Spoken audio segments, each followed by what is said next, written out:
Jaime Leigh Gianopoulos is a Vancouver-based filmmaker. Her upcoming film, Ask the Plantain, navigates a loss of identity and the cycles that accompany it. But she needs your help to make it happen. Hi. Hello. Thank you so much for joining us. Thank you for having me, both of you. Thank you. So you have spent a lot of time traveling to Greece and connecting to your roots through storytelling. What inspired you to make Ask the Plantain? Yeah, so it's actually like a very long journey that inspired me to do this. I grew up pretty disconnected from my Greek roots. So I didn't really grow up like a lot of Greek Canadians who speak Greek in their family and have more of like the traditional things. We had a few connections to like through our grandmother, through our yaya, but other than that, really, I kind of grew up as like a Canadian, my family assimilated into like whatever you would call Canadian culture. And so as I started to spend more time and I went to volunteer at this hunger strike when I was 22, and I started to hear more about the truthful history of Canada directly from Indigenous people, I started to realize that I was carrying a wound that I was carrying for most of my life, which was this feeling of grief, of not really belonging to the lands that I was born on, but also not belonging to Greece or to where my ancestors came from. And so, yeah, that's really what inspired me to want to talk about that, because the process of actually going into that wound has been really uncomfortable, but like so many beautiful things have emerged from that process. So I wanted to make an artistic expression that talks about that. That's incredible. And you draw upon the myth as well of Demeter and Persephone to guide the story, exploring life, death, and rebirth. How does that story shape the film? Yeah, so that story is connected to this film because I'm making this interconnection between, sorry, my little dog is there. That's okay. But I'm making a connection between this feeling of loss and identity. So when I'm going through that process of having to go into this wound and feeling really disconnected, it's similar to when Persephone goes down to the underworld and her mother is grieving for her. And I'm using that myth because I think it speaks to this idea that a lot of the times we avoid going to discomfort or to wounded places within ourselves because we feel like, oh, that's scary or that's ugly and we don't want it to be revealed. But within that, there's a process for a rebirth. There's something beautiful to emerge. And so that myth really taught that. And it was also connected to an old ceremony, the Eleusinian Mysteries in Greece, which used to, doesn't exist anymore, but that was directly connected with that myth. And so I thought it was a really interesting way to kind of bring that parallel of, as I'm disconnected from my ancestry, and then as I return, it's similar to that process of Persephone going to the underworld and coming back out to reemerge as a new person and to bring back spring or that new life. Yeah. Hold on, I'm gonna grab my little. It's okay. There we go. So Your view. so cute. And you talk a lot about disconnection, but this film for you was also so much about connection as well. As the Plantain was shot in Crete, but also in Laconia, in the home of your great grandparents. So, what was that process like? Yeah, that was amazing. So I got to spend a lot of time in Crete and in Laconia, and spent about a month location scouting. So got to really travel the island and find just absolutely stunning locations. So we shot in a lot of those places. And yeah, back in my great grandparents' home. So my great uncle is my only family member left in Greece at this time, and he still has the keys and access to this home. So no one officially lives there, but it's still sort of set up as if it was back in the 60s, like everything is set up as it was. So it was the perfect environment. And actually years before, when I was on this process, I would go back and forth to the villages.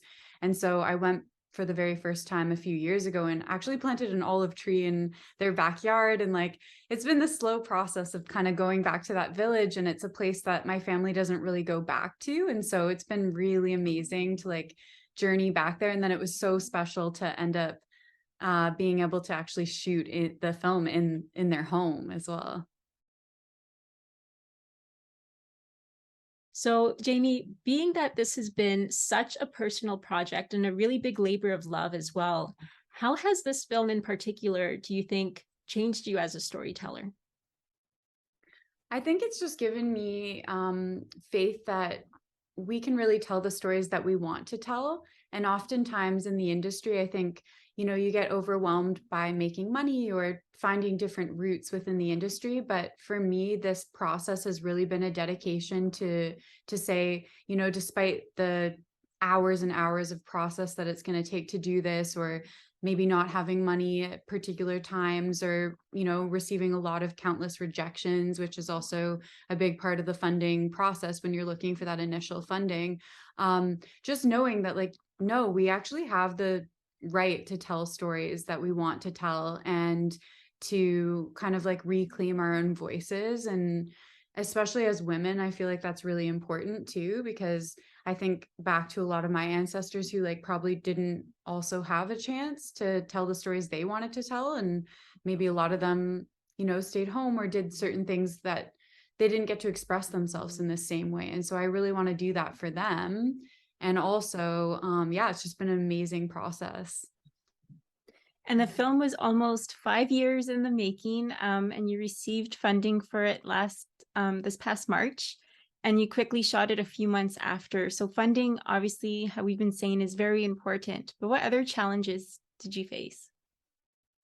Well, we had a very complex shot list. So my cinematographer and I, there's a lot of references that are laced into this film that are very subtle. And they're directly connected to like deep research within Greece. So like I mentioned, there's connection points to the Eleusinian mysteries. There's little reference points to the Minoan civilization, to feminism, to settler colonialism, to the land actually holding knowledge and wisdom for us to learn from, and going back to our own ancestral territories to kind of reconnect and find that medicine, so that when we're on lands that aren't our own, we have something to offer rather than to take.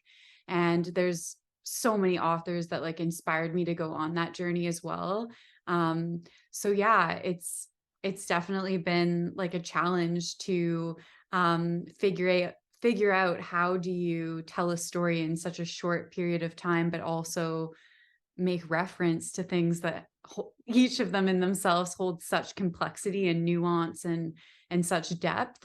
So that was a challenge for me and my cinematographer and also our producer to really sit down and figure out, okay, how can we do this? And yeah, we made a lot of mind maps. Tony and I sat down and we had to map out. She had to get inside of my brain to understand what I was trying to communicate. But I appreciate the patience that Tony had, because I feel like we really were able to get imagery that was expressive of all that. And I think that just was one of our biggest challenges to overcome.